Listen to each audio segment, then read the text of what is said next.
Deep breath, inhale then exhale.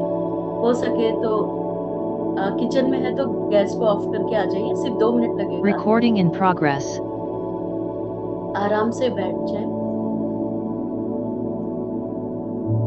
लंबी गहरी सांस लीजिए, अपनी सांसों को आता जाता महसूस करेंगे।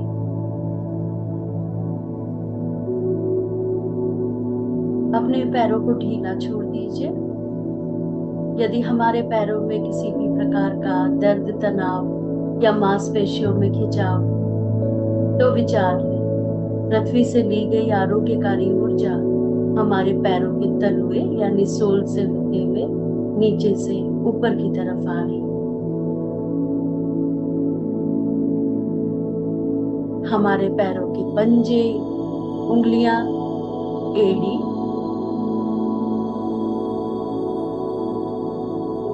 पिंडलियां, काफ मसल से होते हुए जांघों की तरफ यानी थाइस की तरफ आ रही है। उस ऊर्जा को अपने संपूर्ण पैरों में संचारित होता हुआ, एब्सॉर्ब होता हुआ महसूस करेंगे। रिलैक्स। अब अपना ध्यान कमर के निचले हिस्से यानी कूल्हे की तरफ लेके आए। अगर आपको साटिका है या किसी भी तरह का विकार है तो विचार ले, पृथ्वी से ली गई आरोग्यकारी ऊर्जा उसी क्षेत्र में जाकर उसको शांत और आरामदायक स्थिति की ओर ले जा रही है। अब अपना ध्यान पेट, सीना, कमर और पीठ की तरफ लाइए।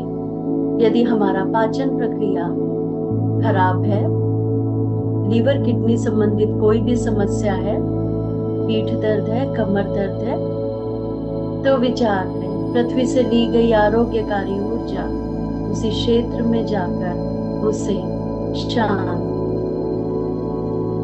और हल्कापन महसूस करा रही है। उस ऊर्जा को संपूर्ण कोशिकाओं में समाहित होता हुआ महसूस करेंगे।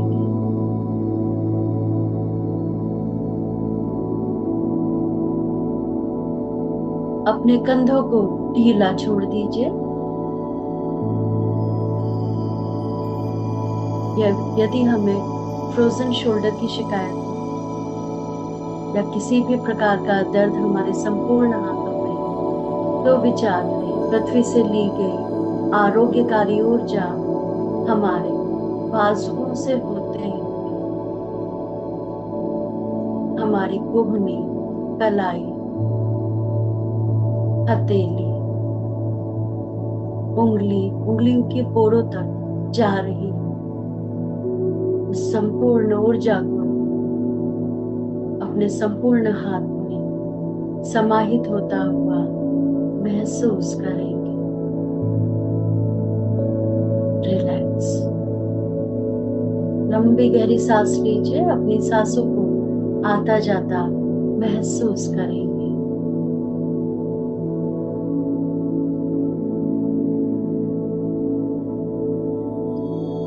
अपनी गर्दन को ढीला छोड़ दीजिए। हमें वर्टिगो है, सर्वाइकल है या किसी भी प्रकार का विकार है, तो विचार ले, पृथ्वी से ली गई आरोग्यकारी ऊर्जा संपूर्ण गर्दन में प्रेषित होकर उसको आरामदायक स्थिति की ओर ले जा रही है।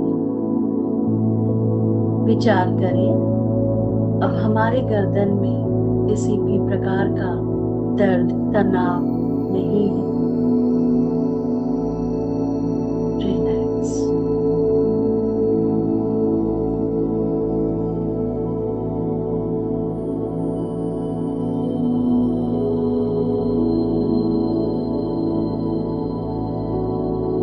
अब अपना ध्यान अपने चेहरे की तरफ लाएंगे। कान, माथा, भौहें, आंखें, पलक, गाल, होठी, नाक, होठ, जबड़े, दांत, जीभ, सबको महसूस करेंगे। यदि हमारे चेहरे में किसी भी प्रकार का तनाव, शिकन या दर्द है या स्टिफनेस है, तो विचार लें, पृथ्वी से ली गई आरोग्यकारी ऊर्जा हमारे समस्त चेहरे पर प्रेषित हो रही है, संचारित हो रही है।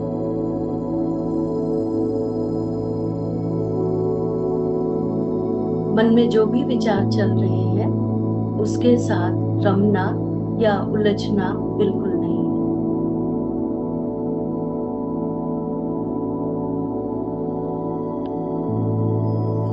महसूस करें हमारे हृदय में पहले से प्रकाश पुंज मौजूद है। उसी प्रकाश पुंज में 1 मिनट के लिए बने रहें।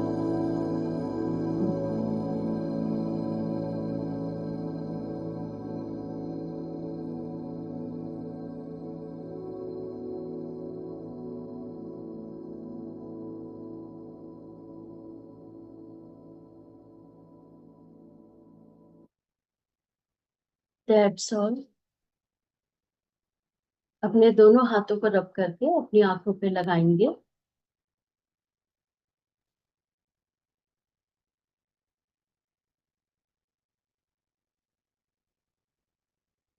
कभी भी ऐसा होता है जैसे नेटवर्क कभी अचानक से चला गया है ना, अगर हम मेडिटेशन की स्थिति में हैं तो हम आराम से आंख बंद करके बैठे रह सकते हैं, कुछ नहीं होता। आपने देखा है कभी कभी जैसे चीजें अच्छी चल रही होती है तो बीच में व्यवधान आते रहते हैं, लेकिन चलो ये तो जीवन का एक पार्ट है और टेक्निकल फॉल्ट भी होते हैं। तो आई होप आप लोगों Recording को अच्छा stopped. लगा होगा। तो मेडिटेशन हमें जरूर जरूर करना चाहिए और दिन में एक बार जरूर करना चाहिए। और मैं तो ये कहूंगी कि पर्टिकुलर आपके घर में कोई भी पूजा स्थल होता है, इबादत स्थल होता है, जो भी आपका मानना है, तो पर्टिकुलर आप कहीं पे भी मेडिटेशन करते हैं तो एक ही प्लेस चुनिए। ठीक है, जैसे कई लोग होते हैं ना, कहीं जहां मन है चलो आज बेड में बैठ के कर लिया, कल सोफे में बैठ गए, परसों तखत में बैठ गए, इधर उधर मतलब चीजें चेंज करते हैं। तो इससे क्या होता है, जैसे आपने देखा है हम लोग किचन में जाते हैं तो खाना बनाते हैं, ऑब्वियस है। ड्राइंग हॉल में तो खाना नहीं बना रहे होंगे, है ना, कोई गेस्ट आता है तो हम किचन में तो नहीं बैठा लेते हैं। तो या हम सोने जाते हैं तो बेडरूम में जाते हैं। कहने का ये तात्पर्य है कि हम सब को पर्टिकुलर वो जगह निमित होनी चाहिए। तो हमें क्या करना है, अगर हम अपना कोई भी मेडिटेशन करते हैं तो अगर हम उसी स्थान पे जाते हैं तो उससे हमारा जो ऑरा होता है वो और भी निखर के आता है और बहुत अच्छा फील होता है। तो आप लोग मेडिटेशन को जरूर करके आइए। शोध में ये बताया भी गया है कि बड़ी से बड़ी जो भी हेल्थ इश्यूज होते हैं, जब आप मेडिटेशन करते हैं तो आपको एक तो पॉजिटिव सेल्फ टॉक भी सिखाता है, आपको शांत रहना भी सिखाता है और आपको अपनी क्षमताओं के बारे में भी बताता है। आपका जो रक्तचाप है यानी जो बीपी लेवल होता है उसको ये मतलब रेगुलेट करने का भी काम करता है, स्थिर करने का भी काम करता है ना। तो बहुत सारे इसके मतलब अगर हम मेडिकल फॉर्म में देखें तो इसके बहुत सारे क्या कहेंगे लाभ हैं। लेकिन अगर आप इसको ऐसे देखिए तो हमें इसे करना चाहिए। आपको मालूम है जो लोग सुचारू रूप से मेडिटेशन करते हैं उनका जो एजिंग प्रोसेस है वो भी थमने लग जाता है। आपने देखा होगा वो अपनी उम्र से भी कम लगते हैं या गंभीरता भी होती है। और आपने सबसे बड़ी बात मॉनिटर किया होगा कि उनका जो डिसीजन लेने का जो पावर होता है वो बाकी लोगों की अपेक्षा अलग होता है या सोचने का नजरिया अलग होता है। तो मेडिटेशन क्या होता है, चाहे हमारा आध्यात्मिक हो गया है ना, हमारा चाहे शारीरिक क्रियाकलाप हो गया या हमारे भावनात्मक हो गया, तो ये हमें स्ट्रेंथन देता है, शक्ति प्रदान करता है। तो इसको हल्के में नहीं लेना होता। और मेडिटेशन का ताल्लुक सिर्फ मतलब ओल्ड एज से नहीं होता है। आजकल बच्चों में हम लोगों से ज्यादा आप देखेंगे प्रॉब्लम होती है, उनको स्ट्रेस होता है, एंजाइटी होता है, फटीग होता है। अगर वो ये मेडिटेशन करते हैं, मुश्किल से बच्चे के पास टाइम नहीं है तो 5 मिनट तो बनता है, तो जब आप वो करते हैं तो आप देखते हैं कि उनके काम करने और उनकी पढ़ाई में भी ये चीजें निखर कर आती है। तो मेडिटेशन को आप इसे नेसेसिटी समझिए कि ये आवश्यक है। अब ये वो टाइम नहीं है कि मन है तो किया, नहीं किया, अब हमें इसे करना पड़ेगा। तो एक बहुत ही खूबसूरत सी स्टोरी मैं लेकर